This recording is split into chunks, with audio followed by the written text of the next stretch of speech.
Hi friends, இன்னைக்கு big பாஸ்ல finale final. இன்னைக்கு பயங்கரமான சம்பவம்லாம் இன்னைக்கு பார்க்க போறீங்க. நான் நேத்தே ஷூட் ஃபுல்லாக முடிஞ்சான். நேற்று ஷூட்டுக்கு பயங்கரமான ஒருத்தர் வந்திருக்காங்க. இன்னைக்கு ஷூட்டுக்கு ஒருத்தர் வராங்கன்னு சொல்றாங்க. ஆனால் உண்மையா பொய்யான்றது தெரில. அது யாருன்னு சொல்லட்டுமா? நேற்று கமருதீன் வந்துட்டாப்லையா, இன்னைக்கு பார்வதி வர்றதாங்கன்னு சொல்றாங்க.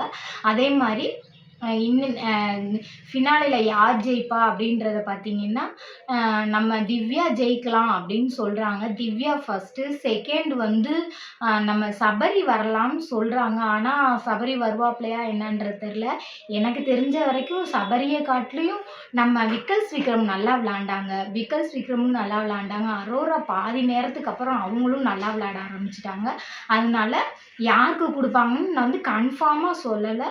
அவங்கவுங்க பேசிக்கிறத வச்சு, எல்லா வீடியோஸ்லேயும் வர்றதை வச்சு, ப்ரோமோ வர்றதை வச்சு நாங்கள் சொல்கிறோம். நம்ம திவ்யா ஃபர்ஸ்ட் இடத்துல வரலாம்னு சொல்கிறாங்க. எப்போ பாரு பாதியில் வந்தவங்களுக்கு தான் ஃபர்ஸ்ட் இடம் கிடைக்கிது அப்படின்னு சொல்லுவாங்க. ஆனால் பாதியில் வந்ததை காட்டிலையும் யார் நின்று விளாண்டாங்க அதுதான் இங்கே கணக்கு. ஆனால் வாட்டர் மெலனை நல்லா வச்சு செஞ்சாங்க. நீங்கள் அந்த பார்த்தீங்களா தெரியல.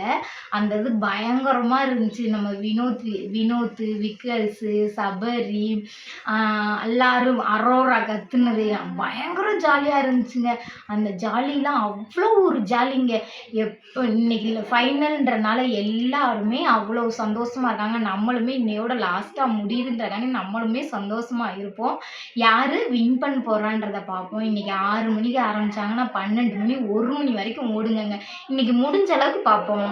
நாளைக்கு மிச்சத்தை பார்ப்போம். பாய். இதோட